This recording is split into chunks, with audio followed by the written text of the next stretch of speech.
Hello? Hello? Hello, doctor? Hello, doctor. இன்னைக்கு நிகழ்ச்சியில் தசை நிறை மற்றும் தசை வலிமை குறித்து விரிவாக பேசுவதற்காக அரசு ஸ்டான்லி மருத்துவமனையின் எலும்பியல் துறையின் பேராசிரியர் டாக்டர் வி திருநாராயணன் அவர்கள் நிலையத்தில் நம்மோட இணைஞ்சிருக்காங்க. அவங்கள வெல்கம் பண்ணிடலாம். Hello doctor. வணக்கம். ரெயின்போ 101.4 FM நேயர்கள் அனைவருக்கும் என்னுடைய இனிய மதிய வணக்கங்கள். நன்றி டாக்டர். இன்றைக்கி நம்ம பலருக்கும் இருக்கிற சந்தேகத்தை தான் கேட்டு தெரிஞ்சுக்க போகிறோம். அதாவது இது முக்கியமான டாப்பிக்கும் கூட. அதாவது வயது அதிகரித்தால் மட்டுமல்ல, இளம் வயதினருக்கும் இந்த தசை நிறை குறைவான இந்த பிரச்சனைகள்லாம் வருது. இதை பற்றி தான் இன்றைக்கி நம்ம நிகழ்ச்சியில் விரிவாக பேசி தெரிஞ்சுக்க போகிறோம். நேயர்களும் நிகழ்ச்சியில் பங்கு பெறலாம். டாக்டர்கிட்ட உங்கள் சந்தேகங்களை கேட்டு நீங்கள் விளக்கம் தெரிஞ்சுக்கலாம். நேயர்கள் நிகழ்ச்சியில் பங்கு பெற நேயர்கள் அழைக்க வேண்டிய எண்கள் 29860338, மற்றொரு எண் 29520554, முன் இணைப்பிற்கு 044 என்ற நம்பரையும் சேர்த்துக்கங்க. டாக்டர், முதலில் தசை நிறை, அதாவது அந்த மசில் மாஸ் மற்றும் தசை வலிமை, அதாவது மசில் ஸ்ட்ரென்த், இந்த ரெண்டுக்கும் உண்டான வித்தியாசம் என்ன அப்படின்றத நம்ம நேயர்களுக்கு விளக்கமாக சொல்லுங்கள் டாக்டர். வலிமை ஒன்று, மாஸ் ஒன்று. அதாவது அளவு எவ்வளோ இருக்குது, இன்னொன்று அது வலிமையாக இருக்கா. இது ரெண்டுமே இம்பார்ட்டண்ட்டு. ஏன்னா உங்களுக்கு வலிமையாக இருந்து மாஸ் குறைவாக இருந்தாலும் ஒன்றும் அவ்வளோவா அது எஃபெக்டிவாக இருக்க போகிறதில்ல. அதே மாதிரி உங்களுக்கு மாஸ் நிறைய இருக்குது, ஆனால் வலிமையாக இல்லை அப்படின்னாலும் அப்பவும் வேலை செய்ய போகிறதில்ல. ஸோ ரெண்டுமே கரெக்டான ப்ரொப்போர்ஷனில் இருந்தால் தான் உங்களுடைய தசை வலிமை உங்கள் உடம்புக்கு ஒரு பாதுகாப்பாக இருக்கும். ஓகே, ஜென்ரலாக ஒரு டவுட்டு, நம் உடலில் தசைகளின் முக்கிய பங்கு என்ன? மசில்ஸோட முக்கியமான பங்கு என்ன? அதாவது பாடியோட பேசிக் ஸ்ட்ரக்சர் புரோட்டீன் புரத சத்து அதிகமாக இருந்தால் தான் ஒரு பாடி ஹெல்த்தியாக இருக்கும். மசில் மாஸ் ஒரு புரோட்டீனோட ஒரு இண்டிகேட்டராக வச்சுக்கலாம். புரோட்டீன் சத்து அதிகமாக கரெக்டான ஒரு ப்ரொப்போர்ஷனில் இருக்குன்னா மசில் மாஸ் சரியான அளவு இருக்கும். இப்போ ஒரு சராசரியாக ஒரு ஆணுக்கு ஒரு கரெக்டான மசில் மாஸ் ஒரு 40% பாடி வெயிட். இப்போது 100 கிலோ இருக்காங்க அப்படின்னா, 100 கிலோ அதிகம், 100 கிலோ இருக்காங்க அப்படின்னா 40 kgs ஆஃப் மசில் இருக்கணும். இதுதான் அந்த பாடியினுடைய ஆக்ஷன், அதாவது மசில் மூமெண்ட், நம்மளோட மொபிலிட்டி, நம்ம ஸ்ட்ரென்த்து, நம்ம மற்ற மெட்டபாலிக் ஸ்ட்ரக்சர்ஸ், அதாவது மெட்டபாலிசம் சொல்லக்கூடிய நம்மளுடைய டெய்லி நடக்கக்கூடிய நம்ம உடம்புல இருக்க ஆக்டிவிட்டீஸ், இதுக்கெல்லாம் நம்ம மசிலில் இருந்து தான் அந்த மெட்டபாலிசம் நம்ம ரொம்ப ரொம்ப இம்பார்ட்டண்ட்டாக அதெல்லாம் செயல்படுது. ஸோ அந்த மசில் ஒரு 40% சராசரியாக ஒரு ஆணுக்கும், ஒரு பெண்ணுக்கு 33-35% ஆர் 36% சராசரியாக அவங்க உடல் எடையில் இருந்துச்சுன்னா அவங்க கரெக்ட் ப்ரொப்போர்ஷன் ஆஃப் மசில் மாஸில் இருக்கிறாங்கன்னு அர்த்தம். ஒரு 35% வரைக்கும் அதை அக்செப்ட் பண்ணிக்கலாம். இல்லை அதோட குறைவாக போச்சுன்னா 30% ஆஃப் பாடி வெயிட் ஓகே, இது ஒரு மினிமல். இதுக்கும் கீழே போச்சு அப்படின்னா கண்டிப்பாக ஒரு ஹெல்த்தியான ஒரு உடலோட அவங்க இருக்க முடியாது. நோய்வாய்ப்படலாம், மற்ற மெட்டபாலிக் டிசார்டர்ஸ் வரலாம், like sugar, diabetes, hyper tension. அதுவும் இல்லாமல் ஒரு சீக்கிரம் ஒரு ஃபெட்டிக் ஆகக்கூடிய தன்மை, ஒரு எளிதாக ஒரு சின்ன ஒரு வேலையை செஞ்சால் கூட உடம்பு ஒரு டயர்ட் ஆகிடும், ஃபெட்டிக் ஆகிடும், ஒரு டயர்டாக இருக்குது அப்படி இப்படின்னு சொல்லக்கூடிய ஒரு ஸ்டேஜ் வரலாம். ஸோ அவங்களோட பாடியோட ஓவரால் ஆக்டிவிட்டியே குறைஞ்சிரும். மசில் இஸ் அதாவது நம்ம பாடியை மொபிலிட்டி இஸ் லைஃப் அப்படின்னு சொல்கிறோம். அந்த மொபிலிட்டியை கொடுக்கக்கூடிய முக்கியமான பங்கு மசிலுக்கு இருக்குது. ஓகே டாக்டர், ரொம்ப சிறப்பாக சொன்னீங்க. ஆக்சுவலாக ஒரு பெரிய மிஸ்கன்செப்ஷன் ஒன்று இருக்குது. அதாவது இந்த மசில் சம்மந்தப்பட்டது அப்படின்னாலே இந்த ஜிம் போகிறவங்க, குறிப்பாக எக்ஸசைஸ் பண்ணுறவங்களோட சார்ந்தது அப்படின்ற மாதிரியான ஒரு தவறான கண்ணோட்டம் இருக்குது. இந்த தசைகள் அப்படின்றது எல்லாரும் பார்த்துக்க வேண்டிய ஒன்றுன்றதை நீங்கள் சொன்னீங்க. ஸோ இந்த மிஸ்கன்செப்ஷன் பற்றி நீங்கள் என்ன நினைக்கிறீங்க? அதாவது இது மிஸ்கன்செப்ஷன் சொல்ல முடியாது. இப்போது ஜிம்முக்கு போனால் தான் மசில் டெவலப் ஆகும். நல்ல ஸ்போர்ட்ஸில் இருக்கிறவங்க அவங்க எல்லாம் ஜிம்முக்கு போனால் அவங்க ஸ்போர்ட்ஸில் ஆக்டிவாக இருப்பாங்க. ஸோ அவங்களுடைய பாடியிலையும் அந்த மசில் மாஸ் நல்லா டெவலப் ஆகும். சரியான உணவு பழக்க வழக்கங்கள் அது ரொம்ப ரொம்ப இம்பார்ட்டண்ட்டு. அதே மாதிரி ஒரு குறிப்பிட்ட அளவுக்கு ஒரு உடற்பயிற்சி, இது ரெண்டுமே ரொம்ப இம்பார்ட்டண்ட். அதே மாதிரி தூக்கம், இதெல்லாம் நம்ம திரும்பி ஏன் இதெல்லாம் சொல்லிக்கிட்டே இருக்கோம், இதெல்லாம் பண்ண முடியுமா அப்படின்னா இந்த காலத்து இளைஞர்களுக்கு இது கொஞ்சம் கஷ்டமாக இருக்குது. ஆனால் ஒரு 60 வயசுக்கு மேலே இருக்கவங்க, நான் 90 வயசு இருக்கவங்க நிறைய பேருக்கு ஆப்ரேட் பண்ணும்போது உள்ளே ஓப்பன் பண்ணி நம்ம உள்ளே பிளேட் வைக்கிறோம், உள்ள அந்த ஜாயிண்ட் ரீப்ளேஸ்மெண்ட் பண்ணுறோம். அப்போல்லாம் பார்த்தா 90 வயசு ஆட்களுக்கு மசில் அவ்வளோ நல்லா இருக்குது. ஏன்னா அவங்கள ஏன் 90 வயசு இருந்திருக்காங்க அப்படின்னாலே அவங்க ஏன் ஹெல்த்தியாக இருந்திருக்காங்க. 90 வயசுனாலே அவங்க மசில் நல்லா இருக்குது, எலும்பு நல்லா இருக்குது, அவங்களோட ஹார்ட் நல்லா இருக்குது. இதுக்கெல்லாம் என்ன காரணம் அப்படின்னா அவங்களுடைய சரியான உணவு வழக்க வழக்கங்கள். இந்த மாதிரி ஃபாஸ்ட் ஃபுட்டு அதெல்லாம் தேடி அவங்க போனது கிடையாது. அதே மாதிரி ஒரு ஆர்கானிக்காக அதை சாப்பிட்டதில் ஆர்கானிக்காக தான் சாப்பிட்டோம். இப்போ எல்லாம் பெஸ்டிசைட்ஸு, மருந்துகள் கலக்கிறாங்க.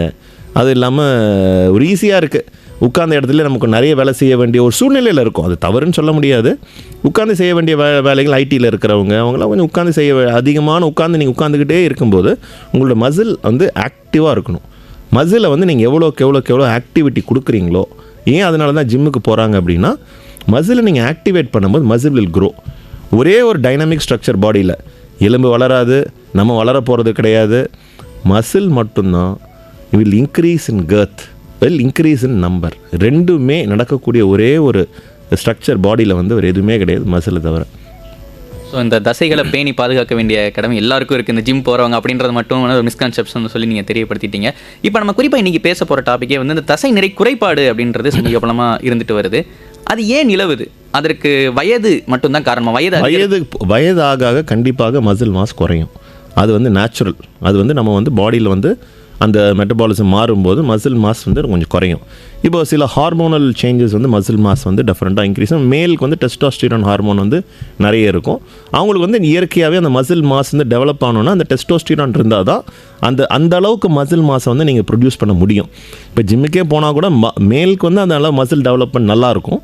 பட் லேடிஸ்க்கு வந்து அந்த மாதிரி மசில் டெவலப்மெண்ட் தனியாக ஒரு பாடி பில்டர் மாதிரி அது வராது, பிகாஸ் அது ஹார்மோனல் சேஞ்ச். பட் ஆனால் அவங்களுடைய மசில் வந்து கண்டிப்பாக வந்து அவங்களுடைய quality of the muscle and muscle mass will definitely improve.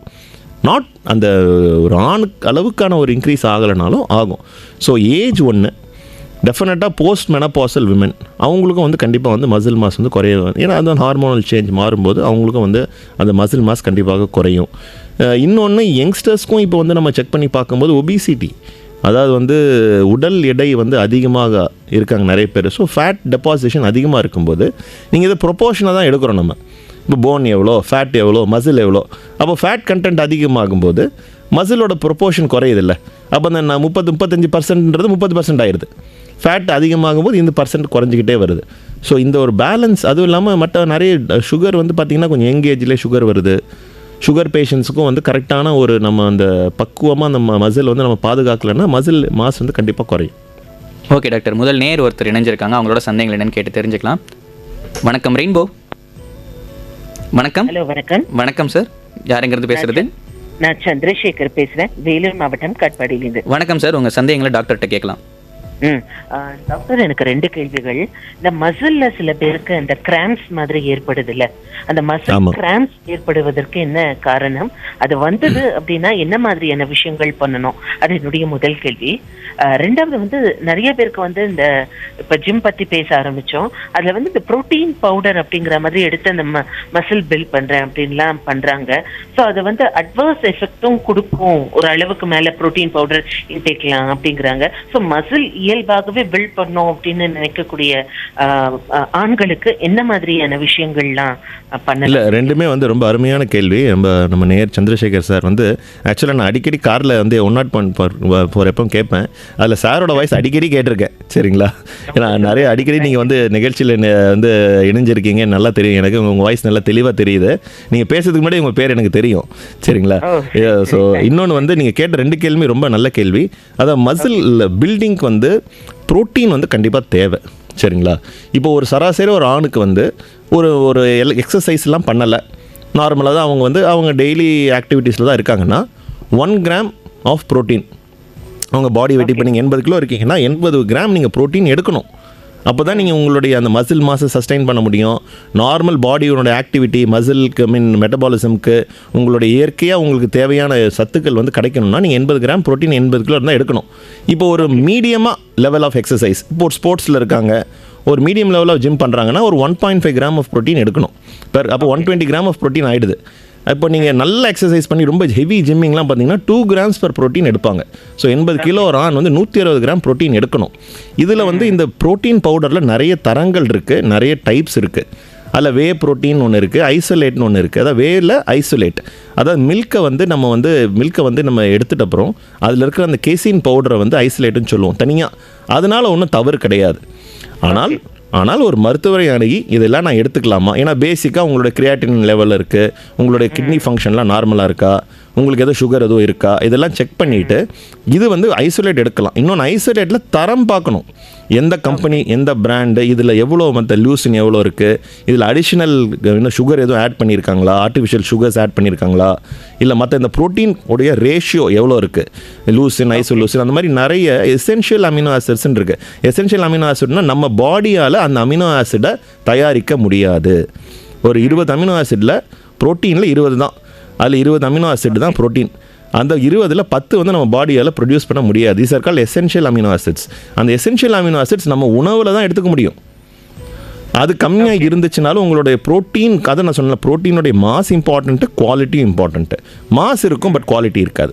அதே மாதிரி நீங்கள் எடுத்துகிட்டு இருக்க அந்த வை ப்ரோட்டீனுடைய குவாலிட்டியும் வந்து வெரி இம்பார்ட்டண்ட், குவான்டிட்டியும் இம்பார்ட்டன்ட். ஒருத்தருக்கு இவ்வளோ தான் எடுக்கலாம். நீங்கள் அதுக்காக வே ப்ரோட்டீனே நீங்கள் சாப்பாடாக நீங்கள் மாற்றிக்க முடியாது. 25 grams ஆஃப் ப்ரோட்டீன் வந்து நீங்கள் ஒரு நாளைக்கு வே ப்ரோட்டீன் வே ஐசோலேட்டில் நீங்கள் எடுக்கலாம். அதில் மல்டிப்ளையர்னு ஒன்று இருக்குது, இன்னும் நிறைய டைப்ஸ் இருக்குது. அது ரொம்ப ஹெவியாக ஜிம் பண்ணுறவங்க அவங்களோட பீரியாடிக்காக அவங்களுடைய நம்ம பிளட் லெவல்ஸ் எல்லாம் எவ்வளோ இருக்குன்னு செக் பண்ணிவிட்டு எடுக்கிறது கொஞ்சம் அட்வைசபுளாக இருக்கும். இன்னொன்று மசில் கிராம்ஸ் கேட்டிங்க. மசில் கிராம்ஸ் வந்து யூஸ்வலாக எலக்ட்ரோலைட் இம்பேலன்ஸ்னால வரும். அதை நம்ம பாடியில் வந்து எலக்ட்ரோலைட், சோடியம், பொட்டாசியம், மெக்னீஷியம் இதெல்லாம் ஒரு குறிப்பிட்ட ஒரு காம்பினேஷனில் ஒர்க் ஆகுது. சரிங்களா? சின்ன டவுட், ஒருத்தருக்கு உடல்ல வந்து அந்த நீர் அளவுன்னு சொல்றாங்களா, அந்த வாட்டர் கண்டென்ட் கம்மியானால கிராம்ப்ஸ் வருமா? இல்ல, அதான் அது வந்து வாட்டர் கண்டென்ட்ல அந்த வாட்டர்ல இருக்கிற எலக்ட்ரோலைட்ஸ் அதுதான் இம்பார்ட்டன்ட். அந்த சோடியம், பொட்டாசியம், மெக்னீஷியம் இதனுடைய இந்த எலக்ட்ரோலைட்டோட டிஸ்டர்பன்ஸ் வரும்போது வரலாம். அதே மாதிரி மசில் உங்களுக்கு வந்து ரொம்ப ஆக்டிவாக இல்லை, ஃபெட்டிக் ஆகிடுது அப்படின்னாலும் ஒரு கிராம்ப்ஸ் வரலாம். நீங்கள் ஓவராக எக்ஸசைஸ் பண்ணுறீங்க, ஒரு வெயிலில் வந்து ரொம்ப நேரம் இருக்கீங்க, அப்போ டீஹைட்ரேட் ஆகிடுது இல்லையா? அப்போ வந்து ஒரு இனிஷியல் சிம்டம்ஸ் வந்து உங்களுக்கு ஒரு கிராம்ப்ஸ் வந்து ஒரு இனிஷியல், அது வந்து ஒரு கிராம்ப்லாம் வந்து ஏன் வருதுன்னா இதெல்லாம் வந்து ஒரு பாடிக்கு வந்து ஒரு சிக்னல். இது வந்து சம்திங் அன்ஹெல்தி இன் யூ, ஏதோ ஒரு அன்ஹெல்தி ஒரு விஷயம் உடம்பு நடந்துட்டுருக்கு, இதுதான் ஒரு சிக்னல் கொடுக்குறேன் பார்த்துக்கோ. இது கிராம்ப்ஸ்ன்றது ஒரு சின்ன பிரச்சனையை சால்வ் பண்ணிக்கோ, இதுக்கு மேலே அது பெருசாக ஆயிடக்கூடாது அப்படின்றது பாடி வந்து ஒரு ப்ரொடெக்டிவ் சிக்னல். சரிங்களா? ஸோ அது உடனே நம்ம கரெக்ஷன் பண்ணுறோம், திரும்பி வராமல் இருக்கா. ஸோ மெக்னீஷியம் இப்போ வந்து நிறைய மசில் மாஸ் டெவலப் பண்ணுறவங்க மெக்னீஷியம் எடுத்துக்கிறாங்க. சரிங்களா? ஸோ அந்த மெக்னீஷியமும் வந்து டெஃபினட்டாக இட் இம்ப்ரூவ்ஸ் இந்த மசில் குவாலிட்டி, இந்த கிராம்ப்ஸ் இதெல்லாம் வராமல் வந்து நிறைய தடுக்குது. ஸ்லீப்பு அதுவும் கொடுக்குது. ஸோ நிறைய அது இது இட்ஸ் பிக் டாபிக்கு. நம்ம அந்த ரிசர்ச்சில் வந்து என்னென்னா பேசிக்காக சோடியம், பொட்டாசியம், மெக்னீஷியம் உடைய காம்போசிஷன் ஆல்டர் ஆகும்போதோ, நீங்கள் சொல்கிற மாதிரி டீஹைட்ரேட் ஆகும்போதோ இந்த மசில் கிராம்ப்ஸ் வந்து வரலாம். ரொம்ப புரியுற மாதிரி, ரொம்ப காமன் பீப்புள் கூட தெரிஞ்சுக்கிற மாதிரி சொன்னீங்க. நன்றி நன்றி சந்திரசேகர், நன்றி. உங்கள் கேள்விக்கு ரொம்ப விரிவாகவே சார் பதில் சொல்லிட்டாங்க. நன்றி. எஸ், அதாவது இளைஞர்களுக்கு இருக்க பேசிக்கான டவுட் எல்லாத்தையும் வந்து சந்திரசேகர் ரொம்ப அருமையாக கேட்டார். ஆமாம், அந்த 2 பேசிக்கான டவுட்ஸ் கேட்டாங்க. டாக்டர், போன செக்மெண்ட்டோட ஒரு கண்டினியூஷன் மாதிரி இந்த கேள்வி நான் கேட்கணும்னு ஆசைப்பட்றேன். அதாவது இந்த புரதச்சத்து அப்படின்றத பற்றி நீங்கள் சொல்லிட்டு இருந்தீங்க. அது உணவு பழக்கங்கள்லேருந்து நம்ம இவ்வளோ எடுத்துக்கணும் அப்படின்ற மாதிரி நீங்கள் சொன்னீங்க. ஸோ எந்தெந்த உணவுலேருந்து புரதச்சத்து கிடைக்க வாய்ப்பு அதிகமாக இருக்குது? அதுவும் இல்லாமல் இந்த வெஜ் மற்றும் நான்வெஜ் அப்படின்ற ஒரு டிபேட் வந்து ரொம்ப காலமாக தொடர்ந்து வருது. இதில் புரதச்சத்து அதிகம் உள்ள உணவுகள் அப்படின்னு நீங்கள் சஜஸ்ட் பண்ணது எதை சொல்லுவீங்க? புரதச்சத்துகள் அதிகமாக இருக்கிற உணவுனா கண்டிப்பாக நான்வெஜ்ஜில் தான் அதிகமாக அங்கே இருக்குது. ஆனால் வெஜிடேரியன்ஸு எடுக்கக்கூடாது, வெஜிடேரியன்ஸால் ப்ரோட்டீனை வந்து மேனேஜ் பண்ண முடியாதுன்னு கிடையாது, பண்ணுறாங்க. கொஞ்சம் டிஃபிகல்ட்டி இருக்கும். ஏன்னா அந்த கால்குலேஷன் வந்து கரெக்டாக இருக்கணும். இப்போ நீங்கள் ஒரு நாளைக்கு வந்து ஒரு 100 grams உங்களுக்கு ப்ரோட்டீன் தேவைப்படுதுன்னா நீங்கள் 3 வேளையை தான் அதை பிரிக்க முடியும். ஒரே வேளையில் 100 கிராம் நீங்கள் சாப்பிட முடியாது. ஸோ உங்கள் 3 வேளையில் உணவில் வந்து நீங்கள் எவ்வளோ ப்ரோட்டீன் எடுத்துக்க போகிறீங்க, எவ்வளோ கார்ப்ஸ் எடுத்துக்க போகிறீங்க, எவ்வளோ ஃபேட் எடுத்துக்க போகிறீங்க, பேலன்ஸ்டு நியூட்ரிஷன், இதை தான் நம்ம எல்லாரும் ஜென்ரலாக சொல்கிறது. நிறைய உணவு பழக்க வழக்கங்கள் இருக்குது. இந்த பேலியோ டயட்டு அந்த மாதிரி வந்து அதாவது twice a day diet, once a diet அந்த மாதிரிலாம் இருக்குது. பட் பேலன்ஸ்டு நியூட்ரிஷன் பற்றி நம்ம பேசணுன்னா 3 வேளையை நீங்கள் ஈக்குவலாக உங்கள் ப்ரோட்டீனை பிரிச்சுக்கணும். ஸோ 100 கிராம்னா ஒரு நாளைக்கு 30, 40 இல்லை 40 கிராமாக நீங்கள் பிரிக்கணும். இப்போ ஒரு நல்ல அதாவது சரியான ஒரு புரதத்தினுடைய ஒரு அளவுகோலை வந்து நம்ம வந்து முட்டையை வச்சு மெஷர் பண்ணலாம். ஏன்னா முட்டை வந்து ஃபுல்லாகவே ப்ரோட்டீன். உங்களுக்கு கொஞ்சம் ஃபேட் இருக்குது, அந்த எல்லோ கர்வ் எடுக்கும்போது அதில் கொஞ்சம் கொலஸ்ட்ரால் ஃபேட் கொஞ்சம் இருக்குது. பட் அது நல்ல ஃபேட்டு தான், ஒன்றும் தவறு கிடையாது. பட் அந்த ஒரு 6 கிராம் ஒரு முட்டைக்கு வந்து அளவுகள் வந்து 6 கிராம் ப்ரோட்டீன். ஸோ நீங்கள் ஒரு நாளைக்கு 5 முட்டை எடுத்தால் தான் உங்களுக்கு 30 கிராம் வரும். நான்வெஜ்ஜில் வந்து சிக்கன், இப்போ சிக்கன் பிரெஸ்ட் எடுத்துக்கிட்டோம் அப்படின்னா ஒரு 100 கிராம் சிக்கனில் வந்து நீங்கள் வந்து ஒரு 20 grams to 25 grams of protein வந்து உங்களுக்கு கிடைக்கும். அதே மாதிரி ஃபிஷ்ஷு, மட்டன் வந்து ரெட் மீட் இருக்கும். ஸோ ஃபேட்டும் இருக்கும், புரதமும் இருக்கும், ரெண்டுமே கிடைக்கும். அது மாதிரி பீஃப்லேயும் வந்து உங்களுக்கு ப்ரோட்டீன், ஃபேட் எல்லாமே கலந்துருக்கும். வெஜிடேரியன்ஸில் வந்து கொஞ்சம் இது வந்து சோயா சங்க்ஸ் வந்து நிறைய பேர் இப்போ எடுக்க ஆரம்பிச்சிருக்காங்க. ஏன்னா சோயா சங்க்ஸ் வந்து கொஞ்சம் டைஜஷன் வந்து ஒன்றும் ஒரு பெரிய டிஃபிகல்ட்டி கிடையாது. அது வந்து it's good source of protein. அதே மாதிரி முளை கட்டின பயிர், அப்புறம் வந்து யோகர்ட், அதாவது கிரீக் யோகர்ட்னு சொல்லக்கூடிய யோகர்ட், அந்த தயிரில் இருக்கிற நீரை வடிகட்டி வெறும் அந்த திக்காக வரக்கூடிய தயிர் வந்து யோகர்ட்னு சொல்லுவோம். அது மாதிரி யோகர்ட், சுண்டல், இது மாதிரி பயிர் வகைகள், அதுலேயும் வந்து ப்ரோட்டீன் இருக்குது. பட் ஒரு ஒரு சுண்டலில் ஒரு ஒரு அளவுகோல் ப்ரோட்டீன் இருக்கும். இப்போ ராஜ்மா அப்படின்னா கொஞ்சம் ப்ரோட்டீன்ஸ் கொஞ்சம் அதிகமாக இருக்கும். வேர்க்கடலையிலையும் ப்ரோட்டீன் இருக்குது. ஸோ அந்த எந்த சுண்டல் நம்ம எடுத்துக்கிறோம் அது எவ்வளோ இருக்குது ஒன்றுத்துக்கும். இப்போது நம்ம பச்சை பயிரில் வந்து சுண்டல் புரத சத்து இருக்குது. அதெல்லாம் வந்து ஒரு 10 to 15%. அந்த மாதிரி ஒரு ஒரு சுண்டல்லையும் ஒரு ஒரு உணவுலையும் எவ்வளோ ப்ரோட்டீன் இருக்குன்றது நம்ம இப்போ எனி வெப்சைட்டில் கூகுளில் பார்த்தாலும் நம்ம ஈஸியாக கண்டுபிடிச்சிடலாம். ஸோ நம்ம கால்குலேட் பண்ணி சாப்பிட்டா கொஞ்சம் நல்லது.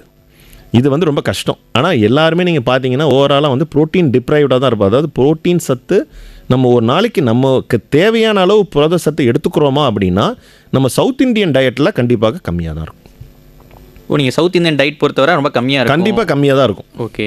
அந்த காய்கறிகளில் ஆப்வியஸ்லி காய்கறிகளில் புரத சத்து கிடையாது அப்படின்றனால ரைஸ்லேயும் கிடையாது. ஓகே. நீங்கள் அதை சொன்னே தான் எனக்கு ஞாபகம் வருது. அதாவது இப்போ கால்குலேட் பண்ணி சாப்பிடுங்கன்னு. இப்போ நிறைய பேர் வந்து ஒரு வெயிங் ஸ்கேலோட தான் சாப்பிடவே உட்காடுறாங்க எல்லாத்தையும் இது பண்ணிட்டு. இல்லை, அது வந்து தவறுன்னு நான் சொல்ல மாட்டேன். பட் அந்த அளவுக்கு நம்ம வந்து இப்போ நம்ம ஒரு ஜிம்முக்கு போகிறோம், இந்த மாதிரி ஒரு எக்ஸசைஸ் பண்ணுறோம், நம்மளோட தேவையை வந்து நம்ம வந்து பூர்த்தி செய்யறதுக்காக அதை வந்து கால்குலேட் பண்ணி சாப்பிட்றதுனால ஒன்றும் தவறு கிடையாது. Okay doctor. நிகழ்ச்சியில் அடுத்து நேர் ஒருத்தர் இணைஞ்சிருக்காங்க, அவங்கள்ட்ட பேசிடலாம். வருக வணக்கம். மதிய வணக்கம் அர்ஜுன் சார். வணக்கம் சார். உங்கள் சந்தேகங்களை டாக்டர்கிட்ட கேட்கலாம். வணக்கம் டாக்டர் சார். வணக்கம் சார். வணக்கம். உங்களை ராயப்பேட்டாலே பார்த்துருக்கேன். மேடம் எப்படி இருக்காங்க பிளட் பேங்க்ல? இல்லை, நல்லா இருக்காங்க. நீங்கள் பேசுகிறீங்க சார். வணக்கம், சொல்லுங்கள். ராயப்பேட்டாலேருந்து வெங்கட் சார். ஓ சார், வணக்கம் சார். சார் உங்களுக்கும் மேடத்துக்கும் 2 பேருக்குமே நான் மெஷின் பர்சன் ஆல்சோ. ஓ ஓகே, ரொம்ப நல்லது சார். ஃபேமிலி போய்க்குங்க. ஆமாம் ஆமாம், நன்றி. ரெண்டு பாயிண்ட் சார். சரிங்க. இப்போ நீங்க தசைக்கு சொன்னீங்க புரோட்டீன் சாப்பிடலாம் அப்படின்னீங்க. இந்த புரோட்டீன் பவுடர் சாப்பிட்டா வாட்டர் நிறைய குடிக்கணும் ஒண்ணு. அது வந்து நம்ம கம்மியா இது பண்ணோம்னா கிட்னி பாதிக்குதுன்னு எல்லாம் உங்க ஜெனரல். இல்லை நீங்கள் சொல்கிறது வந்து கரெக்டு தான். நீங்கள் சொல்கிறது வந்து தவறுன்னு நான் சொல்ல மாட்டேன். பட் என்ன அப்படின்னா இப்போ நல்லா எக்ஸசைஸ் பண்ணக்கூடிய ஒருத்தர், அதாவது நீங்கள் சும்மா வீட்டிலே உட்காந்துக்கிட்டு இருக்கேன், நான் எதுவும் வெளியிலே போகிறது கிடையாது, நான் ப்ரோட்டீன் பவுடர் சாப்பிட்றேன்னா கண்டிப்பாக பண்ணக்கூடாது. சரிங்களா? அதாவது வந்து நம்மளுடைய உணவுக்கு அது வந்து ஒரு மாறு உணவுன்னு நான் சொல்லவே மாட்டேன். சரிங்களா? சப்ளிமெண்ட் தான். சப்ளிமெண்ட் அப்படின்னா நம்மளுடைய உணவுக்கு அடிஷ்னலாக அதை சாப்பிட்றோம். யாருக்கு சப்ளிமெண்ட் தேவைப்படுது, யாருக்கு அது தேவையோ அவங்க தான் அதை எடுத்துக்கணும். அதான் நான் முதலே சொன்ன மாதிரி நல்ல பிராண்டு, அதனுடைய தன்மை நல்லா இருக்குது அப்படின்னா எடுக்கலாம். ப்ரொவைடட் நீங்கள் வந்து எக்ஸசைஸ் அதுக்கு ஏற்ற அளவு நீங்கள் பண்ணணும். எக்ஸசைஸ் பண்ணும்போது நீங்கள் வந்து ஒரு ஜிம்முக்கு போயிட்டு வந்தீங்கன்னா சின்ன நீங்கள் வெயிட் தூக்கும்போது இல்லை பெரிய வெயிட் தூக்கும்போது மசில் வந்து கொஞ்சம் டேமேஜ் ஆகும் சார். சின்ன இன்ஜுரிஸ் ஆகும். இந்த மசில் டேமேஜை சரி பண்ணுறதுக்காக நமக்கு புரோட்டீன் அவசியம் தேவை. சரிங்களா? அது வந்து இந்த நம்ம வே புரோட்டீன் எடுக்கும்போது, ஐசோலேட் எடுக்கும்போது குயிக்காக பாடியில் அது அப்சார்ப் ஆகும். இப்போ நீங்கள் ஒரு ஜிம்முக்கு போயிட்டு வந்து ஒரு அரை கிலோ ஒரு 200 கிராம் சிக்கன் சாப்பிட்டீங்கனாலோ இல்லை ஒரு 5 முட்டை சாப்பிட்டீங்கனாலோ நீங்கள் சாப்பிட்ட புரோட்டீன் அப்சார்ப் ஆகி உங்கள் உடம்புல போய் அந்த மசில் டேமேஜை சரி பண்ணுறதுக்கு டைம் ஆகும். அது பண்ண முடியாது. சரிங்களா? அது டைம் ஆகும். அது நம்ம வந்து ஸோ அதுக்காக இது வந்து ஐசோலேட் வந்து டெஃபினட்டாக ஹெல்ப்ஃபுல் தான், இல்லைன்னு சொல்லலை. ஆனால் நம்மளுடைய உணவு, நம்மளுடைய உடலுடைய ஆரோக்கியத்தை செக் பண்ணிவிட்டு இதெல்லாம் கிட்னிலாம் நல்லா இருக்குது, எல்லாம் ஒன்றும் ப்ராப்ளம் இல்லை, லிவர் ஃபங்க்ஷனாக நல்லா இருக்குன்னா எடுக்கலாம். நன்றி சார். நன்றி சார். நன்றி. நிகழ்ச்சியில் இனியும் அடுத்த நேர் வருக. வணக்கம்.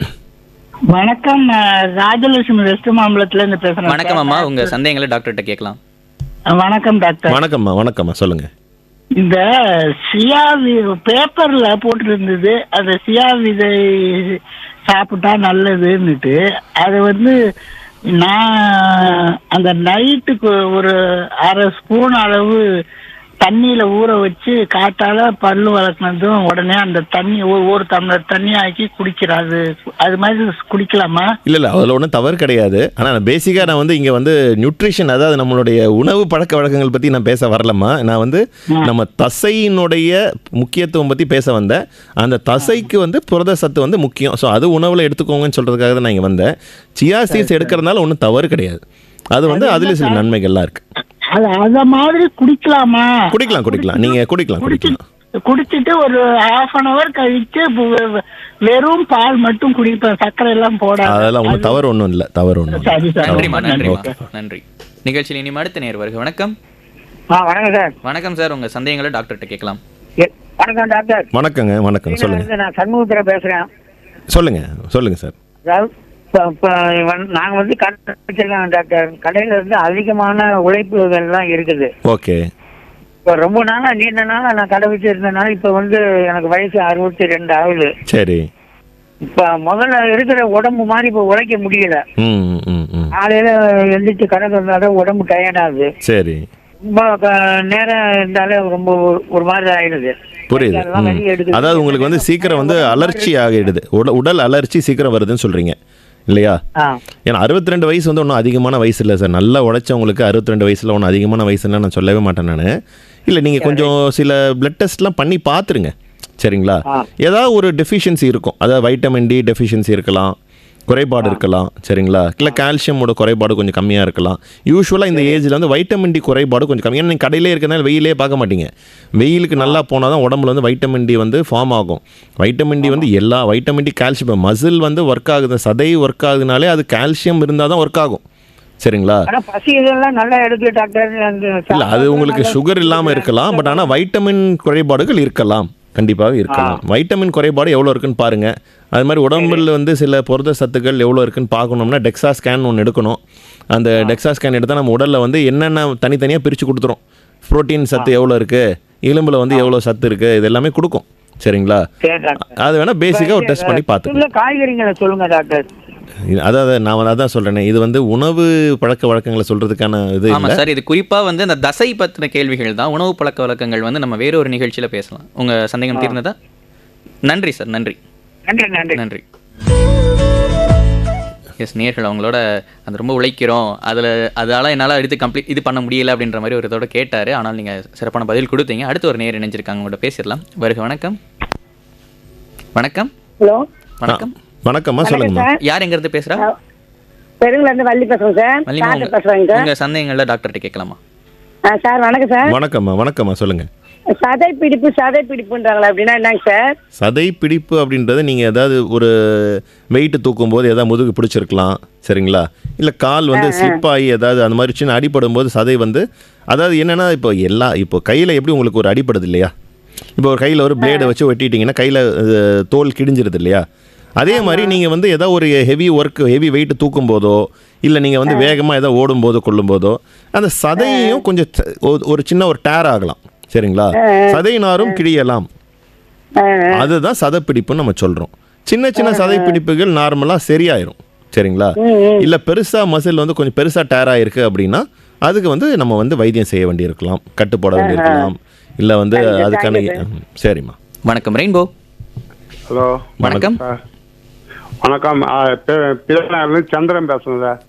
வணக்கம் சார், உங்கள் சந்தேகங்களை டாக்டர்கிட்ட கேட்கலாம். வணக்கம், சொல்லுங்கள் சார். டாக்டர் வணக்கம். டாக்டர் வணக்கம். எனக்கு 62 வயசு ஆகுது டாக்டர். Heart patient. சரி. 2 ஷோல்டரும் வலிக்குது டாக்டர். எதுனா 2 ஷோல்டரும் வலிக்குதா? ஆமாம் டாக்டர்.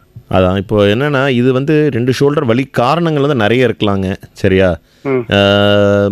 அதை வந்து நம்ம டெஸ்ட் பண்ணி பார்த்து ஒரு மருத்துவர் அணுகி பார்த்துறது பெட்டர். ஏன்னா நீங்கள் சும்மாவே இருக்கும்போது யூஸ்வலாக ஷோல்டர் வலிக்காது. நீங்கள் ஷோல்டர் நீங்கள் ஒரு சைடு வந்து அது பெரிய ஆர்த்ரைட்டிஸ்ன்னு சொல்லக்கூடிய அந்த மசில்ஸ்லாம் என்ன ஆகும்னா, ஷோல்டர் ஜாயிண்ட் நல்லா தான் இருக்கும், அதை சுற்றி இருக்கிற சதைகள் வந்து இறுகி போயிடும் சம்டைம்ஸ் ஏஜ்னால். அது நீங்கள் ப்ராப்பராக கொஞ்சம் எக்ஸசைஸ்லாம் பண்ணாமல் இந்த ஹார்ட் பேஷண்ட்னு சொல்லி நீங்களே கொஞ்சம் உங்களை ரெஸ்ட்ரிக்ட் பண்ணிக்கலாம் சரிங்களா? இல்லை உங்கள் கண்டிஷனுக்கு நீங்கள் வந்து இந்த எக்ஸசைஸ்லாம் பண்ணக்கூடாதுன்னு சொல்லி டாக்டரும் சொல்லியிருக்கலாம். இது அந்த மாதிரி ஏதாவது ஒரு ஸ்ட்ரெயின் ஆயிரும் அப்படின்னா நீங்கள் அந்த ஷோல்டர் ஜாயிண்ட்டுக்கு கரெக்டான மூவ்மெண்ட், எக்ஸசைஸ் தான் பண்ணணும்னு கிடையாது, ஒரு குறைஞ்சபட்ச மூவ்மெண்ட் கொடுக்கணும். இல்லை வாங்கி என்ன சொல்லுவோம், ஏதோ வாங்கி அப்படியே வீட்டில் சும்மாவே வச்சோன்னு வச்சுக்கோங்களேன், கெட்டு போயிடும். ஆமாம், அதை யூஸ் பண்ணணும். அதே மாதிரி ஷோல்டர் ஜாயிண்ட்டையும் நீங்கள் ஓரளவுக்கு யூஸ் பண்ணணும் உங்கள் தேவைக்கு. அதாவது கை ஷோல்டர் லெவலுக்கு மேலே கையை தூக்கி வசதி அதை நீங்கள் வந்து எக்ஸசைஸ் பண்ணாதான் அந்த ஜாயிண்ட்டும் வந்து பக்குவமாக நல்ல ஆரோக்கியமாக இருக்கும். ஸோ அதனால நீங்கள் அது அணுகிருங்க. பக்கத்துக்கு மேலே கை தூக்கி 10 தடவை ஒரு நாளைக்கு செய்தால் நல்லா ஆகிடும். அப்படி சொல்ல முடியாது. நீங்கள் அது வந்து நம்ம அணுகி தேவைப்பட்டால் எக்ஸ்ரேலாம் எடுத்து பார்த்து என்ன ப்ராப்ளம் இருக்குன்னு பார்த்து அதுக்கப்புறம் அதை நீங்கள் பண்ணுறது நல்லது. நன்றி சார், நிகழ்ச்சி நினைஞ்சதுக்கு நன்றி. நிகழ்ச்சியில் இனிமே அடுத்த நேர் வருக. வணக்கம். உங்கள் ரேடியோ வால்யூமை கொஞ்சம் கம்மி பண்ணுறீங்களா? கம்மி பண்ணிட்டோம் சார். வணக்கம் சார். வணக்கம்மா, உங்கள் பேர் சொல்லுங்கள். வணக்கம் டாக்டர். வணக்கம்மா, சொல்லுங்கம்மா. எனக்கு வந்து சுகர் இருக்கு சார். இந்த பாதம் விரல்ல வந்து மெத்துன்னு இருக்குது சார். அதான் இது கம்ப்ளீட்டா வேற மாதிரி நேரம் மெத்துன்னு இருக்கு. ஒரு 2 மாசமா 1 மாசமா இருக்கு சார். இல்ல இது வந்து டயபெட்டிக் நியூரோபதின்னு சொல்லக்கூடிய ஒரு கண்டிஷன்மா. சரியா? சுகர் இருக்கும்போது சின்ன சின்ன நரம்புகள், அதான் இப்போ வந்து கிளை மாதிரி, இப்போ மரத்துக்கோட கிளை மாதிரி, இப்போ உங்களுடைய முதுகு தண்டு பிரெயின் வந்து மரத்தினுடைய வேர் அண்டு பெரிய ஸ்டெம்மு, சரிங்களா? அதிலிருந்து வரக்கூடிய நரம்புகள் வந்து சின்ன சின்னதாக பிரிஞ்சிருது இல்லையா, கிளைகள்லாம். அதே மாதிரி காலுக்கு கடைசியாக வர நரம்புகள் வந்து சின்னதாக குறைஞ்சிரும், சின்ன சின்னதாக பிரிஞ்சிட்டு வரும். சுகர் இருக்கிறவங்களுக்கு இந்த நரம்புகள் பாதிக்கும், அதாவது ஸ்மால் நர்வ்ஸ் வந்து பாதிக்கும். அதனால் உங்களுக்கு அதனுடைய போகக்கூடிய அந்த நார்மல் அந்த இதெல்லாம் வந்து சென்சேஷன்ஸ், அதாவது உணர்ச்சிகள்னு சொல்லக்கூடியது நார்மலாக உங்களுக்கு குறைஞ்சிருக்கும். அது சுகர்னால் இருக்கலாம், சரிங்களா? இதுக்கு நீங்கள் ஒன்று சுகர் லெவல் அதிகமாக இருந்தால் அதை நீங்கள் கட்டுப்படுத்தணும். இல்லை அப்படின்னா சுகர் லெவல் நார்மலாக இருக்குது அப்படியும் இது வருது அப்படின்னா சில அதுக்கான சத்து மாத்திரைகள் சில கொடுப்பாங்க, வைட்டமின் மாத்திரைகள்லாம் கொடுப்பாங்க, நரம்பு சத்து மாத்திரைகள், அதை நீங்கள் சாப்பிட வேண்டியிருக்கும். நன்றிம்மா, நிகழ்ச்சி நின்றதுக்கு நன்றி. நேர்களுக்கு ஒரு சின்ன வேண்டுகோள், இன்றைக்கி நம்ம தசை நிறை மற்றும் தசை வலிமை குறித்து தான் ரொம்ப விரிவாக பேசிகிட்டு இருக்கோம். ஸோ அது தொடர்பான கேள்விகள் கேட்டால் இன்னும் டாக்டர்கிட்ட தெளிவான பதில்களை நீங்கள் கேட்டு வாங்கலாம். நிகழ்ச்சியில் அடுத்த நேர் இணைஞ்சிருக்காங்க. வருக, வணக்கம்.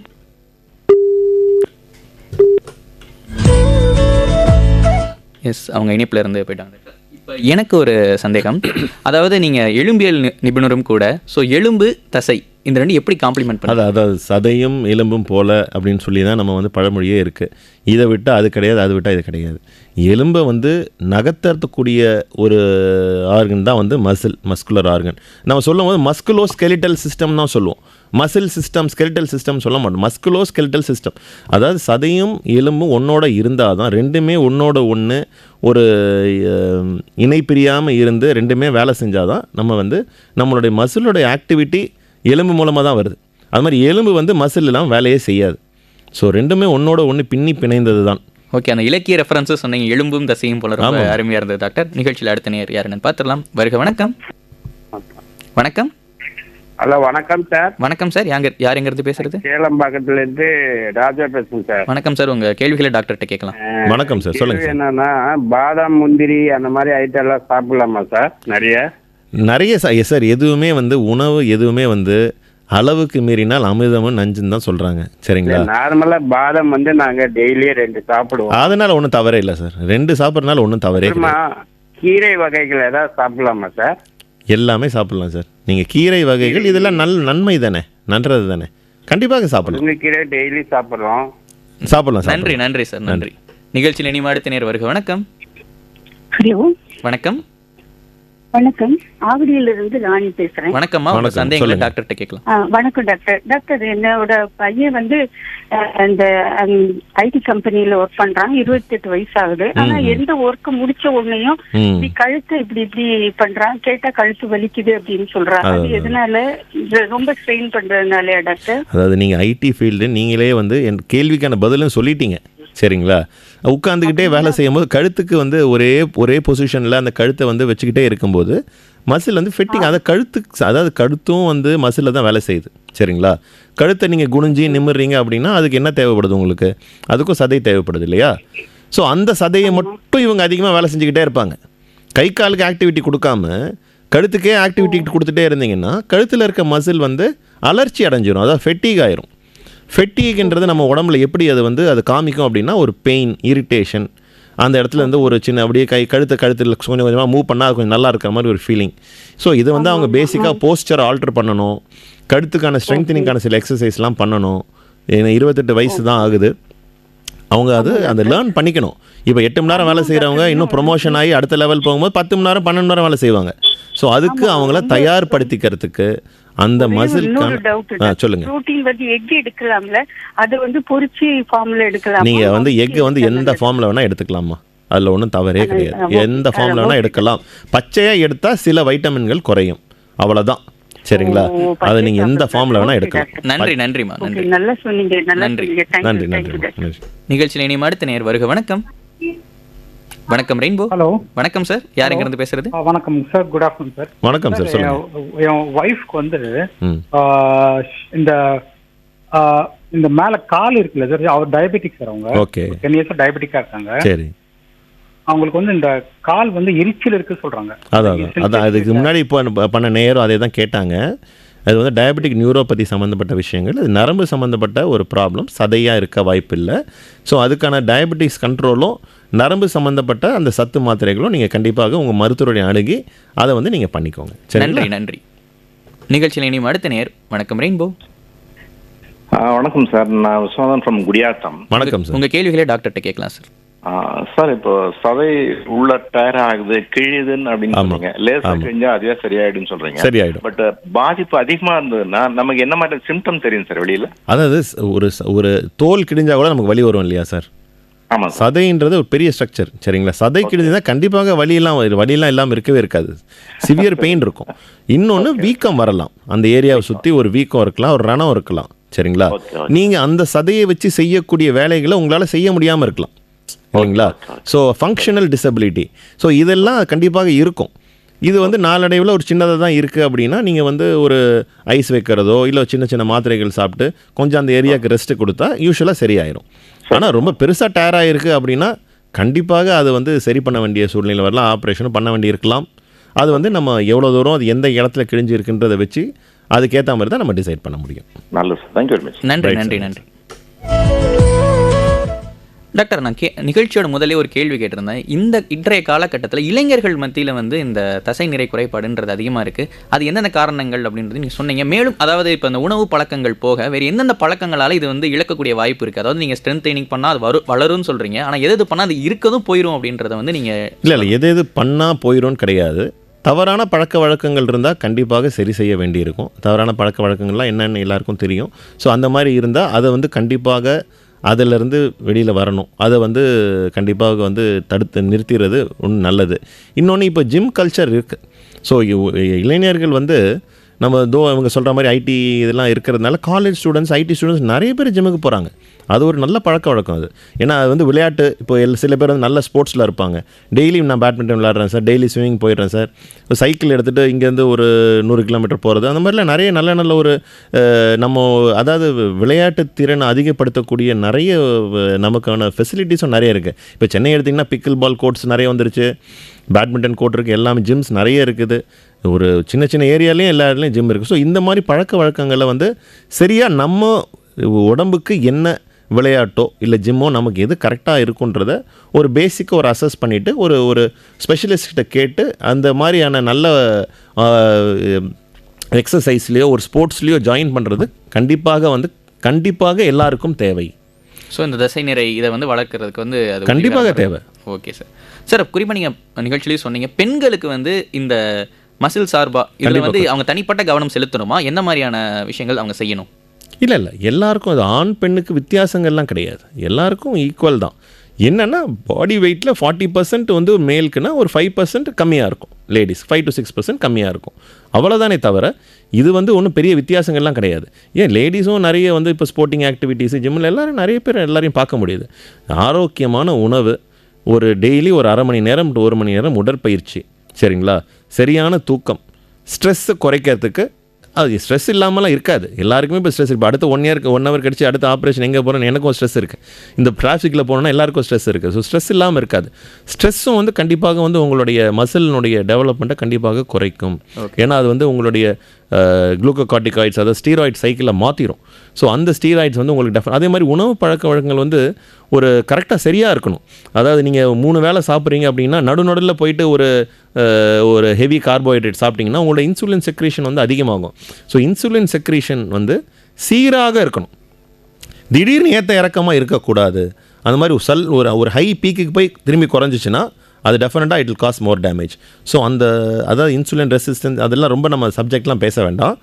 உணவு வந்து கரெக்டாக அந்த ஸ்பேஸ் கொடுத்து நம்ம சாப்பிட்ற உணவுக்கு கார்போஹைட்ரேட்ஸ் எவ்வளோ இருக்கணும், ப்ரோட்டீன்ஸ் எவ்வளோ இருக்கணும், ஃபேட்டும் கண்டிப்பாக தேவை. நம்மளுடைய பாடியினுடைய மெட்டபாலிசம்க்கு கொலஸ்ட்ராலும் கண்டிப்பாக தேவை. அது நல்ல கொலஸ்ட்ரால், கெட்ட கொலஸ்ட்ரால்னு இருக்குது, எல்லாமே கண்டிப்பாக தேவை. அதனால தானே ஃபேட்டுன்னு ஒன்று இருக்குது. அதனால் அந்த ப்ரொப்போர்ஷனை கரெக்டாக எடுக்கிறது, நம்ம பாடியோடைய டைப்புக்கான ப்ரொப்போர்ஷன் எடுக்கிறது. நமக்கு ஏதாவது ஒரு சுகர் இருக்குது அப்படின்னா என்னென்ன உணவுகளை நம்ம வந்து எடுக்கக்கூடாது. சுகர் இருக்கவங்களுக்கு கூட என்ன சொல்கிறோம், டெய்லி நடங்க காலையிலன்றோம். ஹார்ட்டு கொலஸ்ட்ரால் அதிகமாச்சுன்னா என்ன சொல்கிறோம், டெய்லி நடங்க, ஒரு சின்ன எக்ஸசைஸ் பண்ணுங்க அப்படின்றோம்.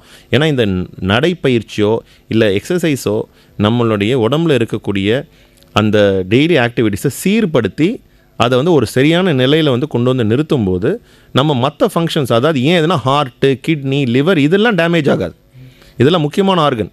அதே மாதிரி வந்து பிரெயினுக்கு போகிற அந்த பிளட் ஃப்ளோலாம் கரெக்டாக இருக்கணும், பிபி கரெக்டாக இருந்தால் தான் அதுவும் பாதிக்காமல் இருக்கும். ஸோ அந்த மெயின் வந்து நம்மளுடைய உள்ளே இருக்கக்கூடிய ஆர்கன்ஸை வந்து கரெக்டாக நம்ம வந்து ஒரு சீரான நிலைமையில் நம்ம வச்சுக்கணும். ரொம்ப சிறப்பாக சொன்னீங்க டாக்டர். நிகழ்ச்சியில் அடுத்து ஒரு காலை செஞ்சுருக்காங்க, கூட என்னன்னு பேசிடலாம். வருக வணக்கம். ஹலோ வணக்கம் சார், யார் எங்கிறது பேசுறது? ஹலோ டாக்டர், நான் வந்து வெளியூர்ல இருந்து அனோஷ் பேசுறேன் டாக்டர். சொல்லுங்கள் sir. Hello sir. Doctor very fine, good afternoon doctor. Yes sir. ரொம்ப நல்லா உங்களுடைய எக்ஸ்பிளனேஷன் ரொம்ப டீப்பா இருக்கு, ரொம்ப நல்லா இருக்கு டாக்டர். நன்றி நன்றி. சொல்லுங்க. எனக்கு வந்து முக்கியமான கொஸ்டின் டாக்டர், இப்போ போன்ஸ் எல்லாம் வந்து ஒரு 35 இயர் வரைக்கும் தான் வளரும், அதுக்கு மேல அந்த மாஸ் எல்லாம் ஏற்கனவே இருந்ததான் இருக்கும் டாக்டர் சொல்றாங்க. கரெக்ட். அப்போ அந்த இது மாத்திரம் உங்களுக்கு வந்து மசில் மாத்திரம் வளருங்களா ஆஃப்டர்? எனக்கு என்ன கொஸ்டின் கேட்டீங்கன்னா, இப்போ எக்ஸசைஸ் பண்றாங்க, இந்த 60க்கு மேல கூட எக்ஸசைஸ் பண்ணலாம், மசில் மாஸ் வந்து வளருமா? கண்டிப்பாக வளரும் சார். ஏன்னா சரி, நீங்க வந்து இப்போ 35 வயசு வரைக்கும் தான் நீங்க சம்பாதிக்க முடியும் சார். அதுக்கு மேல நீங்க சம்பாதிக்கவே முடியாது. அப்படின்னா நீங்க என்ன பண்ணுவீங்க? 35 வயசுல சம்பாதிச்சிருவீங்கல்ல நிறைய. நீங்க 35 வயசுல சம்பாதிச்சது வச்சு தான் நீங்க வந்து அடுத்து செலவு பண்ணணும் அப்படின்னு அடுத்து சொன்னோம்னா என்ன பண்ணுவீங்க? இன்னும் நல்லா சம்பாதிப்பீங்க 35 வயசுக்குள்ள. அதே மாதிரி போன் மாஸ்ன்றது, பீக் போன் மாஸ்ன்றது அப் டு 30-35 இயர்ஸ் வரைக்கும் தான் சார் ஃபார்ம் ஆகும். சரிங்களா? அதுக்கப்புறம் கொஞ்சம் கொஞ்சமா குறைய ஆரம்பிச்சிடும். இது இயற்கை, நேச்சர், யாருக்கும் யாராலையும் மாற்ற முடியாது. சரிங்களா? ஆனால் அதனால தான் நீங்கள் சின்ன வயசில் விளையாடுறதோ, சின்ன வயசில் வந்து பாரதியாரே சொல்லியிருக்காரு, ஓடி விளையாடு பாப்பான்னு சொல்கிறாரு. ஏன் அப்படின்னா இதில் வந்து ஒரு சயின்ஸ் இருக்குது அது பின்னாடி. நாளைக்கு இந்த ஓட்டம் தான் அவங்களுடைய கடைசி ஓட்டம் வரைக்கும், இந்த ஓட்டம் தான் வந்து அவங்களுக்கு வந்து ஹெல்ப் பண்ண போகுது. சரிங்களா? ஸோ அதனால் வந்து நீங்கள் 30-35 இயர்ஸ் வரைக்கும் இருக்கக்கூடிய எக்ஸசைஸ்லாம் வந்து இட்ஸ் வெரி வெரி இம்பார்ட்டன்ட். அப்போ தான் வந்து நீங்கள் கரெக்டான உணவு, நீங்கள் எக்ஸ்போஷர் டு சன். என்னுடைய வந்து 24-25 இயர்ஸ் நான் ஆரம்பிச்ச exercise still I am doing. அதான் சொல்கிறேன். ஸோ அது நீங்களே ஒரு ஸ்டாண்டிங் எக்ஸாம்பிளாக இருக்கீங்க. இன்னொன்று 60 வயசுக்கு மேலே மசில் ஃபார்ம் ஆகுமானா கண்டிப்பாக ஆகும். அது ஒரு 20 வயசு ஆளுக்கான அதே 2 பேரும் சேம் அளவு நீங்கள் உடற்பயிற்சி பண்ணிங்கன்னா ஒரு 20 வயசு ஆணுக்கும் உங்களுக்கும் கண்டிப்பாக வித்தியாசம் இருக்கும். அந்த அளவு உங்களால ஃபார்ம் பண்ண முடியாது. நன்றி நன்றி சார். எஸ். அப்புறம் ஒன் மோர் क्वेश्चन டாக்டர். அப்புறம் இப்போ இன்னொன்று வந்து, அதாவது B12 வந்து அனிமல் சோர்ஸ்ல இருந்து தான் கிடைக்கும் அப்படின்றாங்க. கண்டிப்பா. இப்போ எல்லாமே வந்து வீகன், அதாவது ஆல் ஓவர் தி வேர்ல்ட் இத பத்தி எல்லாம் பேசிருக்காங்க. அதாவது சார், அதாவது சில உணவுகள்ல வந்து சில டெஃபிஷியன்சி வரத்தான் சார் செய்யும். சரிங்களா? ஆமா, அதுக்கு தான் நான் பேலன்ஸ்டு நியூட்ரிஷன் சொல்றேன். ஸோ பேலன்ஸ்டு நியூட்ரிஷன் அப்படின்னா எப்படி அவங்க எடுத்துக்குவாங்க? அதுதான் அது வந்து நம்மளுடைய தவறு இல்லையே சார். அவங்க அந்த உணவு பழக்க வழக்கங்களை நம்ம தான் நீங்கள் பண்ணுங்கன்னு நம்ம சொல்லலையே. அதனால அது வந்து அது ஒன்று கொடுத்தா தான் ஒன்று கிடைக்கும். ஓகே சார், உங்கள் கேள்விக்கு விடை கிடைச்சிருக்குன்னு நினைக்கிறேன். நன்றி சார். நிகழ்ச்சி இனியும் நிறைவான நேயர் யார் என்ன பார்த்தலாம் டாக்டர். வருக வணக்கம். ஹலோ வணக்கம். நான் சென்னையிலேருந்து பேசுகிறேங்க. வணக்கம்மா, சொல்லுங்கம்மா. டாக்டர் சார் கிட்ட பேசணும், அவர்கிட்ட பேசுறோம். ஆமாம்மா சொல்லுங்க, நான் டாக்டர் தான் பேசுறேம்மா, சொல்லுங்க சார். நான் வந்து கீழே விழுந்து ஒரு ஒப்பீனியன் தான் கேட்குறேன் சார். சொல்லுங்க. நான் கீழே விழுந்துட்டேன் சார், ஒரு 3 வருஷம் ஆகுது கீழே விழுந்து. சரி. ஆமாம்மா, ஸ்டாண்டில் தான் வந்து பிளேட் வச்சு ஆப்ரேஷன் பண்ணி விட்டாங்க. சரிம்மா. இடுப்பு பக்கம் வருது. ஓகே. அந்த மேல இடுப்பு. சரி. அதுக்கப்புறம் வந்து நான் மறுபடியும் ஹாஸ்பிட்டல் கூட்டு போறது ஆளுல சார். என்ன சரி, இப்போ உங்களுக்கு எவ்வளவு வயசு ஆகுதுமா? 65 வயசு ஆகுது. ஆனா என்னால இப்போ நான் எந்திரிக்கிறேன், உட்காடுறேன், காலுக்கு இது தொங்க விடுறேன், எல்லாம் பண்றேன். ஆனா என்னால் நிற்க முடியல சார். நின்னா கால் உதிருது எனக்கு. அதுதான். அதாவது இப்போ என்னென்னமா, இப்போ வந்து வண்டியில் வந்து இப்போ ஒரு கார் எடுத்துக்கிட்டீங்க, டயரை மாற்றிட்டோம், டயர் ரிப்பேர் ஆகிடுச்சு, டயரை மாற்றிட்டோம், ஆனால் என்ஜினும் நல்லா இருக்கணும்ல, அப்போ தானே வண்டி ஓடும். அதே மாதிரி நீங்கள் வந்து ஆப்ரேஷன் பண்ணி அந்த ஜாயிண்ட்டை சரி பண்ணியிருப்பாங்க, ஆனால் நீங்கள் அதுக்கு சரியான பயிற்சி எடுத்து உங்களுடைய மசிலையும் நீங்கள் டெவலப் பண்ணி உங்கள் உடலையும் நீங்கள் ஆரோக்கியமாக வச்சுக்கிட்டா தான் நீங்கள் பண்ண ஆப்ரேஷன் சக்ஸஸ்ஃபுல்லாக இருக்கும். இப்போ வந்து நம்ம எக்ஸ்ரேலாம் எடுத்து பார்த்துட்டு தான் சொல்ல முடியும் என்ன உங்களுக்கு என்ன பண்ணியிருக்காங்க என்ன. ஏன்னா இங்கே நிறைய ஆப்ரேஷன் பண்ணக்கூடிய வாய்ப்புகள் இருக்குது. உங்களுக்கு என்ன காரணத்துக்காக உங்களுக்கு என்ன ஆப்ரேஷன் பண்ணாங்க அப்படின்றத நம்ம தெரிஞ்சுக்கிட்டா தான் எனக்கு கரெக்டான ஒப்பீனியன் கொடுக்க முடியும். ஆனால் இடுப்பு ஆப்ரேஷன்றது ஒரு சாதாரண விஷயந்தான், நீங்கள் பயப்படுற அளவுக்கு ஒன்றும் இல்லை. ஒருவேளை நீங்கள் ரொம்ப பயந்துட்டு இது பெரிய மேஜர் சர்ஜரி நான் வந்து அதனால் நான் நடக்காமல் நீங்கள் இருந்திருக்கீங்களான்னு எனக்கு தெரியல. ஆனால் நீங்கள் வந்து கண்டிப்பாக நீங்கள் வந்து திரும்பி வாங்க, என்னென்ன எல்லாமே செக் பண்ணி பார்த்துட்டு நம்ம வந்து அதுக்கான அதுக்கான ஒரு உங்களுக்கு ஒரு சொல்யூஷனை கொடுப்போம். நன்றி. சரிங்களா? எஸ் டாக்டர், நிகழ்ச்சியோட நிறைவு பகுதிக்கு வந்துட்டோம். இந்த 1 மணி நேரம் எப்படி போச்சு அப்படின்னு தெரியல. ஏன்னா நீங்கள் அவ்வளோ எக்ஸ்பிளைன் பண்ணியிருக்கீங்க அந்த தசை பற்றியும், கூடுதல் தகவல்களும் நிறையா கொடுத்துருக்கீங்க. நீங்கள் நிறைவாக என்ன சொல்லணும்னு நினைக்கிறீங்க? இந்த தசை நிறை, இந்த ஸ்ட்ரென்த் ட்ரைனிங், இதை பற்றிலாம் உங்களோட கருத்து? இல்லை, கண்டிப்பாக எக்ஸசைஸ், ஒரு உடற்பயிற்சி, இல்லை ஒரு ஆரோக்கியமான உணவு பழக்கங்கள், சரியான உறக்கம், சரிங்களா, இது 3மே நம்ம உடல்நிலையை கண்டிப்பாக பேணி பாதுகாக்கும். மசில் மாஸ் நல்லா இருக்கக்கூடிய ஒரு நபருக்கு கண்டிப்பாக ஹெல்த்தியான ஒரு வாழ்வும் இருக்கும். அந்த மசில் மாஸை டெவலப் பண்ணுறதுக்கு நம்ம தகுந்த ஒரு உடற்பயிற்சியோ இல்லை தேவை. அதை இப்போ ஒருத்தரால் 2 மணி நேரம் 3 மணி நேரம் எக்ஸசைஸ் பண்ண அவசியம் கிடையாது. ஒரு 30 நிமிஷம் இருந்த ஒரு சூரிய நமஸ்காரமோ, இல்லை ஏதோ ஒரு சின்ன ஒரு யோகாவோ, இல்லை ஏதோ ஒன்று ஒரு ஸ்ட்ரெங்க் ட்ரைனிங்கோ, ஏதோ ஒன்று அவங்களால என்ன முடியுதோ அதை கண்டிப்பாக அட்டெம்ப்ட் பண்ணுறது மிக மிக ஒரு முக்கியமான ஒரு, அதாவது இது தேவைன்னு கண்டிப்பாக இது பண்ண வேண்டிய ஒரு சூழ்நிலை நம்ம எல்லாருமே இப்போ இருக்கோம். ஓகே டாக்டர், ரொம்ப சிறப்பாக சொன்னீங்க. இன்றைக்கி நிகழ்ச்சியில் இணைந்து பல்வேறு கருத்துக்களை எங்கள் கூட பகிர்ந்துக்கிட்டதுக்கு நன்றி டாக்டர். நன்றி, ரொம்ப மிகவும் நன்றி. 101.4 ரெயின்போ எஃப்எம்க்கு மிகுந்த என்னுடைய நன்றியை தெரிவித்துக் கொள்கிறேன். நன்றி டாக்டர்.